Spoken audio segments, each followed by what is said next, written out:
Hello guys, welcome back this our YouTube channel. आज आपका स्वागत है एक नई वीडियो में। इस वीडियो में हम बात करने वाले हैं Oppo A5 Pro के बारे में। अगर आप भी ये फ़ोन यूज़ कर रहे हैं और आप भी इस फ़ोन में सिम कार्ड नंबर जो है एडिट करना चाहते हैं तो कैसे एडिट कर सकते हैं, आज की वीडियो में ये बात करने वाले हैं। चलिए गाइस वीडियो करते हैं स्टार्ट। सबसे पहले फ़ोन को कर लेना है ओपन।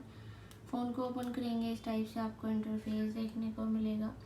बहुत सारे ऑप्शंस जो है यहाँ पे आपको देखने को मिल जाएंगे। इनमें से आपको सेटिंग्स के ऑप्शन पर क्लिक करना है, मोबाइल नेटवर्क के ऑप्शन पर क्लिक करना है, सिम कार्ड के ऑप्शन को सिलेक्ट करना है, एडिट सिम कार्ड नंबर के ऑप्शन पर क्लिक करना है। यहाँ से जो भी नंबर आप डालना चाहते हैं वो ये नंबर यहाँ पे आपको डाल लेना है। ओके पर क्लिक कर देना है। क्लिक करेंगे, आप देखेंगे सिम कार्ड नंबर जो है हो चुका होगा एडिट। इसी टाइप से एडिट कर सकते हैं।